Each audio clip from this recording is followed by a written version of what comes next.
کہ جنت میں ایک ایک درخت ایسا ہے کہ اگر ایک گھوڑ سوار 100 سال تک، صحیح بخاری میں آتا ہے 100 سال تک گھوڑے پہ بھاگتا رہے، اس کے سائے سے باہر نہیں نکل سکتا۔ یہ جناب سائز ہے ایک درخت کا، سر ایک درخت کا، تو کائنات پھر کتنی بڑی ہے۔ بخاری مسلم میں آتا ہے جو سب سے آخر میں جنت میں جائے گا نا دوزخ سے نکال کے، وہ سب سے ادنا درجے کا جنتی ہوگا، لاکھوں کروڑوں سال دوزخ میں جلے گا،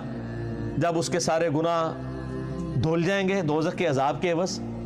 اور بس اس کے پلے صرف یہ نیکی ہوگی، اس نے زندگی میں ایک دفعہ لا الہ الا اللہ کہا ہوگا، بس یہ کلمہ اس نے پڑھ لیا ہوگا، لا الہ الا اللہ محمد رسول اللہ، یا اپنے بھی وقت کے پیغمبر پہ جو اپنے زمانے میں امتوں کے تھے ان پہ ایمان لائے ہوں گے۔ تو جیسے ہی اس کو بخاری مسلم کے الفاظ ہیں دوزخ سے نکالا جائے گا، اللہ تعالیٰ فرمائے گا ہاں بھائی تیرے لیے زمین سے 10 گنا بڑی جنت۔ تو کہے گا یا اللہ تو خدا کے میرے ساتھ مذاق کرتا ہے۔ تو بخاری مسلم کے الفاظ ہیں کہ اللہ تعالیٰ اپنی شان کے لائق مسکرائے گا اس کی بات کے اوپر، اللہ فرمائے گا مذاق نہیں کر رہا، حقیقت بات ہے کہ جو یہ روئے ارض ہے، یہ جو میریکل پلانٹ ارتھ ہے، اس سے 10 گنا بڑی جنت ہے اس شخص کے لیے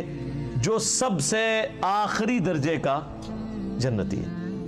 اور سر جو شروع میں چلے جائیں گے ان کی جنتوں کا کون اندازہ لگا سکتا ہے۔ بخاری مسلم کے الفاظ ہیں کہ جنت میں ایک درجے والا اپنے سے اوپر والے درجے کو یوں دیکھے گا جیسے تم ستارے دیکھتے ہو، اور وہ فرق ایک نیکی کا ہوگا، ایک نیکی کا، اور یہ درجوں کا فرق۔ یہ تو سر آپ ہمیں جب سائنٹسٹ بتا رہے ہیں نا گلیکسیز کی تعداد، اور بتا رہے ہیں جی 2.5 ارب گلیکسیز ہیں، اور ہر گلیکسی میں 300 ارب سے زیادہ سورج اور اس کے ساتھ زمینیں ہیں، تو یہ اللہ نے پورا انتظام کیا ہوا سر۔ اس وقت بھی جتنی کائنات ڈسکور ہو چکی ہے نا، اگر یہی جنتیوں میں بانٹ دی جائے نا تو یہ بھی اس سے بڑی ہے۔ اللہ نے تو کیا کچھ پیدا کر دیا، اسی لیے قرآن حکیم میں آتا ہے نا کہ تمہارے رب کے لشکروں کو کوئی نہیں جانتا اس کے سوا۔ ہم تو یعنی مخلوقات کا احاطہ کر ہی نہیں سکتے جو کچھ اللہ نے پیدا فرما دیا۔ تو اللہ تعالیٰ ہمارا ہے کہ ٹہنیوں والے درخت ہوں گے ان جنتوں کے، فَبِأَيِّ آلَاءِ رَبِّكُمَا تُكَذِّبَانِ فِيهِمَا عَيْنَانِ تَجْرِيَانِ، ان باغوں میں 2 چشمے جاری ہوں گے، فَبِأَيِّ آلَاءِ رَبِّكُمَا تُكَذِّبَانِ فِيهِمَا مِن كُلِّ فَاكِهَةٍ زَوْجَانِ، اور ان باغوں میں ہر طرح کے میووں کی بھی 2 قسمیں ہوں گی، ہر میوے کی 2 قسمیں ہوں گی۔ اللہ اکبر۔ فَبِأَيِّ آلَاءِ رَبِّكُمَا تُكَذِّبَانِ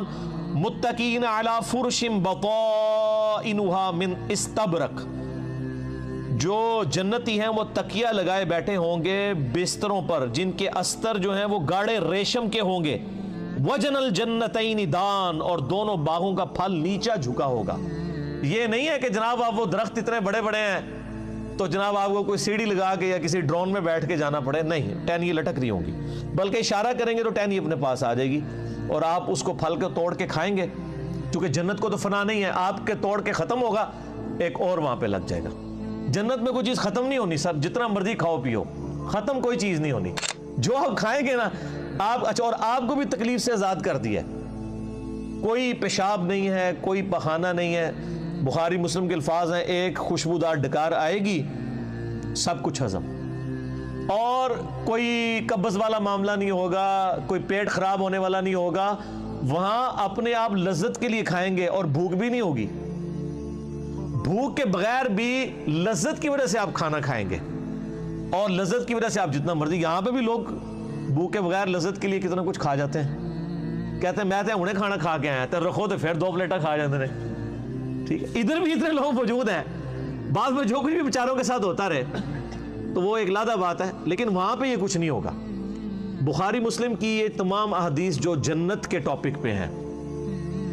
ان کو اگر آپ نے ایک جگہ کمبائنڈ فارم میں دیکھنا ہے تو مشکات المصابیح کی 3ری جلد میں، جس کو میں نے انسائکلوپیڈیا آف حدیث ڈکلیئر کیا ہے، یعنی اہل سنت کی مین سٹریم کی 13 کتابوں کا یہ مجموعہ ہے،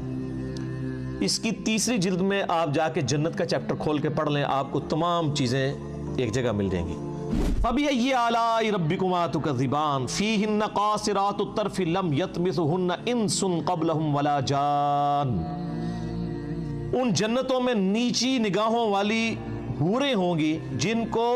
نہ کسی انسان نے چھوا ہوگا نہ کسی جن نے اس سے قبل۔ اچھا، ان آیات سے اب یہ بھی پتہ چل گیا کہ جنوں کے لیے بھی ایک جنت ہے اور انسانوں کے لیے بھی جنت ہے. جنوں کے لیے ظاہر ہے ان کی ریکوائرمنٹس اپنی ہیں. آپ کو پتہ ہے صحیح بخاری میں آتا ہے, صحیح مسلم کے اندر کہ نبی علیہ السلام نے منع کیا ہے کہ آپ گوبر یا ہڈی کے ساتھ استنجا نہ کریں, کیونکہ جنوں کی خوراک ہے اس کے اندر. ہماری خوراک تو گوبر یا ہڈی کے اندر نہیں اللہ نے رکھی ہوئی ہے. تو جنوں کی آرائش کا, ان کی جو خواہشات کا سامان الگ سے ہے, ان کی جنت الگ ہے, انسانوں کی جنت الگ ہے. لیکن ان کے لیے اپنی جنیاں ہوں گی, تواڈے سے تواڈیاں جنیاں ہوں گی, ٹھیک ہے. وہاں لیکن جنیاں نہیں ہوں گی, وہاں پہ بڑی شریف قسم کی بیویاں ہوں گی. جی فَبِأَيِّ آلَاءِ رَبِّكُمَا تُكَذِّبَانِ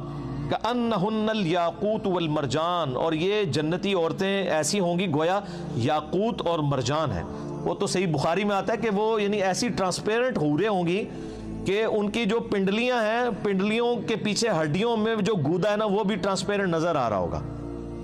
یہاں پہ تو خیر ان چیزوں میں شاید کوئی اتنی اٹریکشن نہ ہوگی, کوئی شیشے کی کوئی حور بن کے سامنے آ جائے. وہاں کی ریکوائرمنٹس ڈیفرنٹ ہیں, وہاں کے لیے وہاں جا کے پتہ چلے گا.